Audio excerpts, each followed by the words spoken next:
coming back to Premier League now, and talking about the next week. Next week we have like two big matches coming up. On Thursday we have the Liverpool Spurs match, the one which actually started our podcast. So coming back to that one now, this is something which is going to really be exciting, I guess, because at that point, I still remember when the Spurs Liverpool match was there. Spurs were sitting comfortably at the top and were actually gunning for the title, and Chelsea were right behind them, and Liverpool were also neck and neck at that point with them. But since then, both of the teams have dropped off significantly. I mean, December month was very, very poor for Spurs, and now January is very poor for Liverpool. So I guess both teams are really struggling at the moment. Who do you think are going to be the clear favorites in this game, or I is there think going to be any clear favorite? I think Spurs are definitely the favorites now for sure. But Like but the tactic which Spurs employs throughout the matches, do you think it's going to be? that is the thing. So at that time when they played on December 12th, I don't remember the date, yeah, but December 12th, I guess. Yeah, 9 So 12, something like that. yeah, so if at that time Liverpool strikers were still going for it, like they were still pushing and they wanted to score and all that stuff was happening.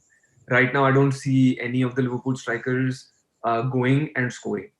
Except for today. Let's not take today's performance into account because that was a cup game, as I said. It wasn't a league game. So it's going to be tough because they and now it's going to be on Spurs' backyard.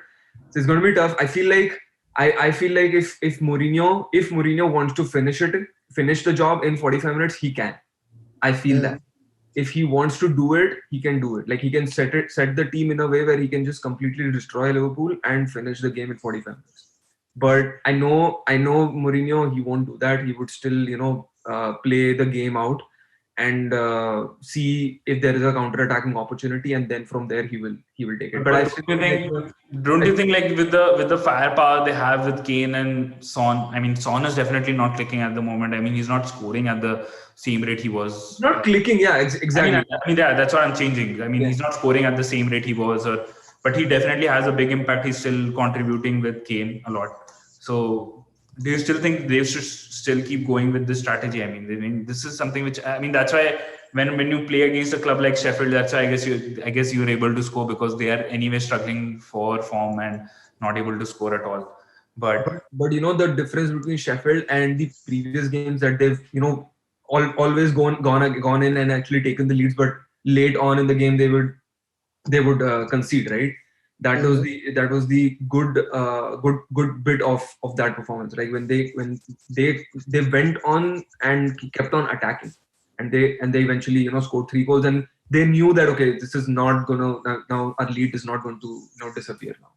Because if they did not play like that, they would have again Sheffield would have for some in some way they would have just found a goal, either a deflection or something would have happened in the 88th minute and they would have just scored. So again, Mourinho's tactics would have been blamed. But that performance I actually liked from Spurs because they just kept on attacking and they got their goals. So I think that should be the strategy against Liverpool, because Liverpool are struggling in terms of confidence right now. Yeah. They are not clicking in front of goal. Their defense we already know is kind of weak. So it's not the same defense as we're used to seeing. So even though they're not conceding goals, but they're giving away a lot of opportunities, right? So people are able to get in, and it's okay. Yeah. So so, Kshitij, do you think like Salah's performance from today is going to affect and give them a confidence in getting a victory against maybe Mourinho in the midweek match? If they had come off with a win today, I think that gives a lot more confidence. But they did end up losing, so that would still like kick a bit. It would take a little bit of confidence out of the Klopp's team. I think this is a match that I would really would like to watch because I just cannot call this game. Like this is perfect for Mourinho, a team that is not in any confidence. Like he did similar to City when they were not in much confidence.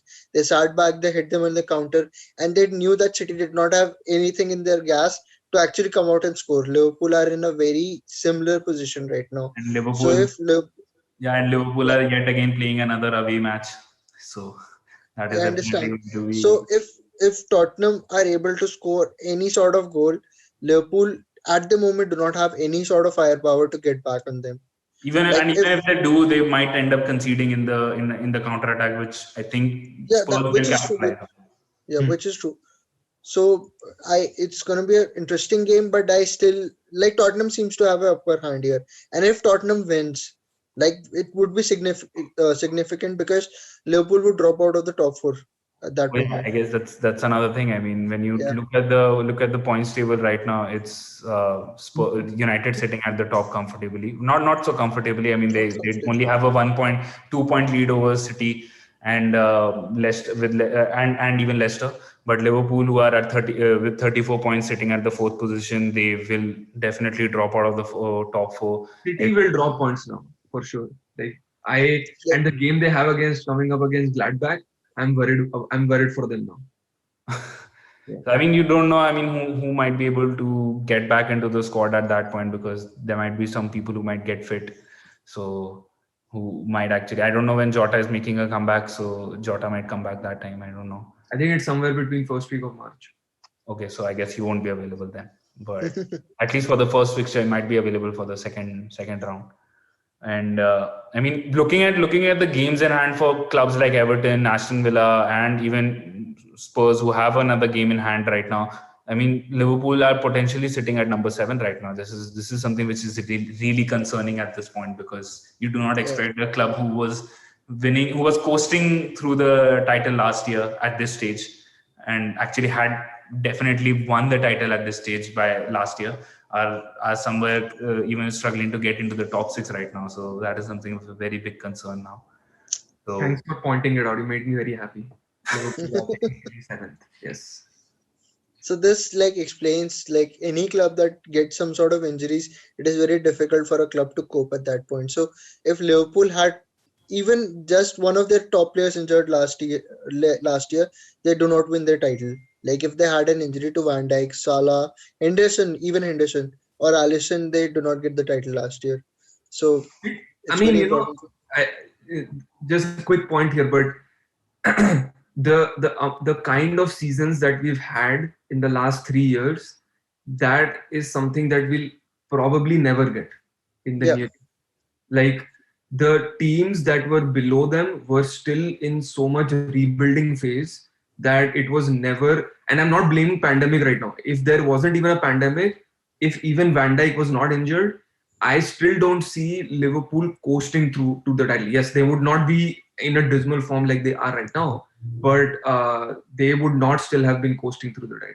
I mean, you cannot never predict those things right now, right? I mean, I'm not. I'm saying because even when Van Dijk was here, like he was playing in the team, he was still like they were still conceding goals, and they were conceding more but goals. that is Like, something which has happened throughout the seasons for them since even I mean even when Van Dijk was there last year also. I mean, they were conceding goals. It's not like they were not conceding goals at all. I mean, definitely the ratio increased this season yeah. I mean, but the percentage increased this year. But last year also, I remember they always played a game where they used to just outscore the opponents. They were never a club who used to go for the clean sheets. That is why, I mean, when we used to talk about FPL and like getting Liverpool defenders in our team, we were like, okay, they're not going to give us any points because I mean, they are not going to get clean sheets. So you do not keep the defenders and the keepers in your team.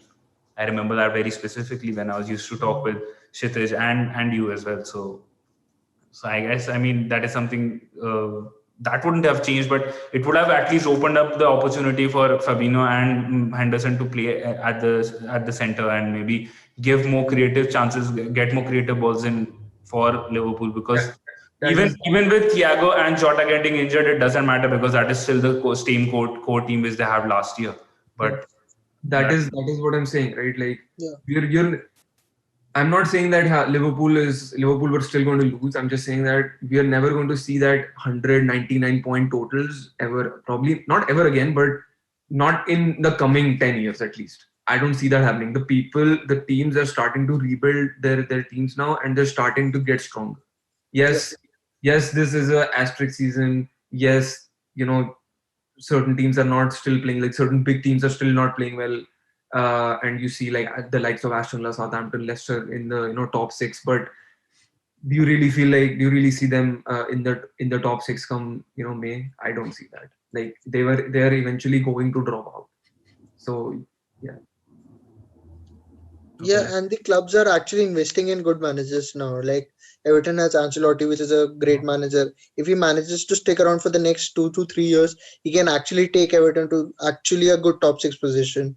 I mean, And Premier League has a lot of money now. That's the thing, right? Like, yeah, and there are so many jobs available. Like, people want to come and manage. Like, Ancelotti is a great manager, but club like Real Madrid or PSG don't want to hire them right now because it's they don't have that kind of money and not the money. It's like their aura is gone.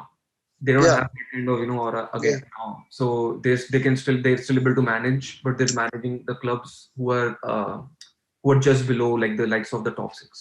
So even Mourinho, right? If yeah. you feel like Mourinho when he gets sacked from Tottenham, do you really feel like he's gonna go and manage some other top six team? I He'll don't. come back to the Premier League. Yeah, he's gonna start managing. It depends on where he actually if he gets sacked, where he actually ends up taking Spurs or at what position he takes them. Like obviously, I mean, right now you don't have Gareth Bale again clicking, and there's a chance that he might go back to. Not even about clicking. He's not even playing him. Like I don't He's even not think even- that. That's more or less the same thing. I mean, it's not clicking and not playing is the same thing, kind of. So He's a very costly luxury for Tottenham. I don't know why they keep. I have no idea why they're wasting money. I have no idea. Yeah. Like you could have actually bought someone else and actually played him. If they Yep. didn't want to play him, why did you bring him? yeah, I guess right now the thing is that Bale has yet to prove that his exclusion from Madrid was not justified. He's not made his case yet. By the looks of it, right now Madrid was very were right on point to actually exclude him from the team. So Yeah. I mean, yeah, let's not. I don't see that happening. Like Gareth Bale is someone who seems to be like very happy that he has a contract with the club. He seems to be very happy that he's getting the hefty salary that he's getting, and he does not bother to play anymore. Like I wanna make the golf comment, but I'm Yeah, not. I was gonna say that. I was waiting. We were waiting for the golf comment. Yeah, so